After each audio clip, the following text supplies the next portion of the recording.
अगर आप किसी बड़े अस्पताल में अपने घर की बेटी, बच्ची, महिला को इलाज के लिए यह सोच करके ले जा रहे हैं कि वहां पर अच्छा इलाज हो जाएगा, तो सावधान। वहां पर इलाज के साथ साथ कोई भी गलत घटना हो सकती है, नीच हरकत हो सकती है, उसकी इज्जत लूटने की कोशिश हो सकती है, उसके साथ छेड़खानी हो सकती है। जी हां, एक ऐसा ही वाकया मध्य प्रदेश की स्वच्छता नगरी इंदौर में देखने को मिला है। उस घटना ने इंदौर के साथ साथ पूरे मध्य प्रदेश को शर्मसार कर दिया है। और यह घटना किसी महिला के साथ नहीं, बल्कि मात्र 12 वर्ष की बच्ची के साथ करने की कोशिश की गई है। नमस्कार, मैं हूं गिरिराज शर्मा और आप देख रहे हैं सरल टॉक। हर माता पिता अपने बच्चे को अच्छी शिक्षा और स्वास्थ्य देना चाहता है। इसके लिए वो अपने कद से ज्यादा, अपने बजट से ज्यादा अपने बच्चे पर खर्च करता है। ऐसे ही एक माता पिता अपनी बच्ची के हृदय रोग के इलाज के लिए मध्य प्रदेश के इंदौर के मेदांता अस्पताल में अपनी बच्ची को भर्ती करवाते हैं। उनकी बच्ची कई साल से हृदय की बीमारी से पीड़ित थी।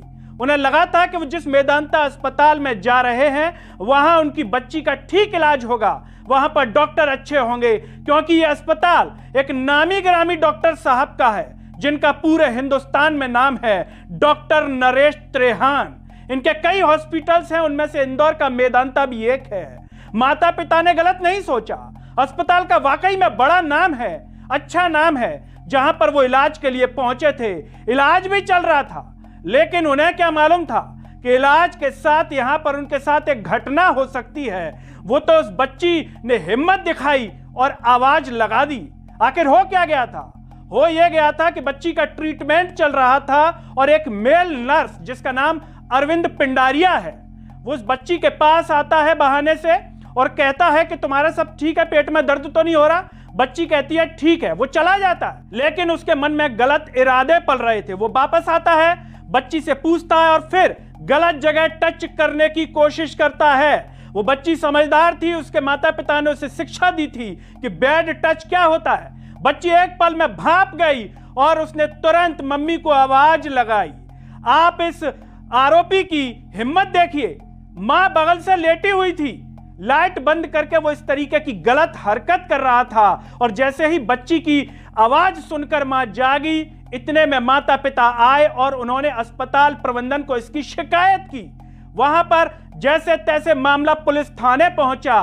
विजयनगर पुलिस थाने में मामला पहुंचता है और पॉक्सो एक्ट में और छेड़खानी में यह मामला दर्ज होता है और अरविंद पिंडारिया पर पुलिस कार्रवाई करती है। लेकिन देखने वाली बात दोस्तों यह है कि यहां पर बच्ची ने हिम्मत दिखा दी तो उसके साथ बड़ी घटना होने से बच गई, वरना वो आरोपी क्या कर सकता था उसके साथ। लेकिन बड़ा सवाल यह भी है कि जहां पर नागरिक अपना पैसा, अपना सब कुछ एक अस्पताल में फूंक देते हैं यह सोच करके कि उनका ठीक से इलाज होगा, वहां पर इस प्रकार की घटना होना, वहां पर इस प्रकार की घटना की कोशिश करना कितनी बड़ी बात है।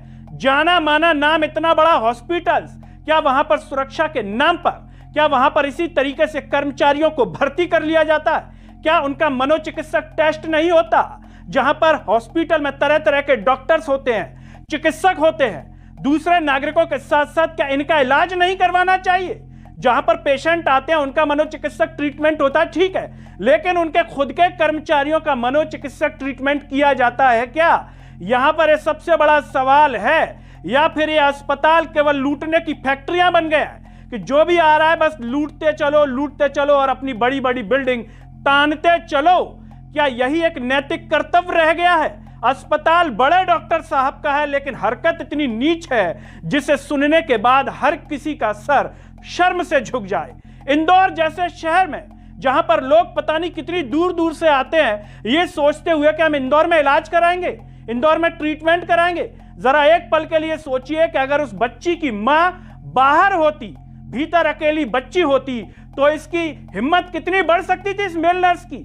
या मान लीजिए कि बच्ची डर जाती, कुछ ना कहती, तो ये मेल नर्स उसके साथ क्या क्या कर सकता था? ये अपने आप में एक बड़ा सवाल है सुरक्षा व्यवस्था को लेकर के।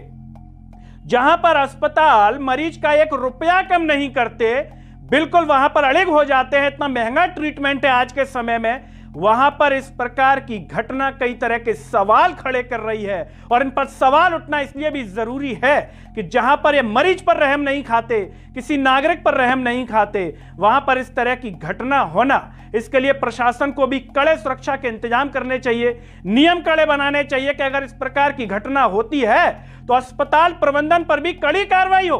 आखिर अस्पताल प्रबंधन क्या झक मार रहा था? जहां पर इतने फीस ली जाती है, सब कुछ लिया जाता है, इस प्रकार के कर्मचारियों की भर्ती कैसे हो गई? और ये तो मेल नर्स था। ऐसी कितनी घटनाएं हो सकती हैं दोस्तों कि जहां पर चीजें सामने नहीं आ पाती, प्रबंधन के द्वारा दबा दी जाती हैं या किसी भी तरीके से उनको दबा दिया जाता है। ये मेल नर्स की घटनाएं, ना जाने कितनी कितनी घटनाएं होती होंगी। जब घटना सामने आ जाती है, बड़ी हो जाती है तो आवाज उठ जाती है, लेकिन जब घटना बड़ी नहीं होती या कोई आवाज नहीं उठाता डर के मारे, तो दब जाती है।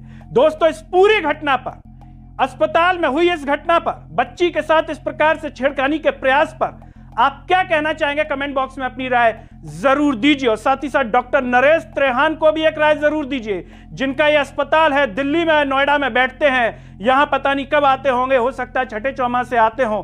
उन्हें भी एक राय इस मुद्दे पर आप जरूर दीजिए। इस वीडियो को हर जगह दोस्तों शेयर जरूर कीजिए, क्योंकि लोग बहुत दूर दूर से इलाज कराने आते हैं, उन्हें भी पता चले कि केवल नाम के आधार पर कहीं मत जाइए, क्योंकि जहां बड़ा नाम होता है वहां पर नीच हरकत भी हो सकती है। सरल टॉक की आवाज को सब्सक्राइब कीजिए, साथ ही साथ सरल टॉक के Facebook, Twitter, Telegram, Instagram page को आप जरूर फॉलो कीजिए। अंत में सभी से एक अपील है दोस्तों कि जब आप ये वीडियो देख रहे होंगे तो ज्वाइन और थैंक्स बटन नीचे होगा, उसके द्वारा हमें सपोर्ट भी कीजिए, जिससे हम और बेहतर स्वतंत्र पत्रकारिता कर सकें। नमस्कार।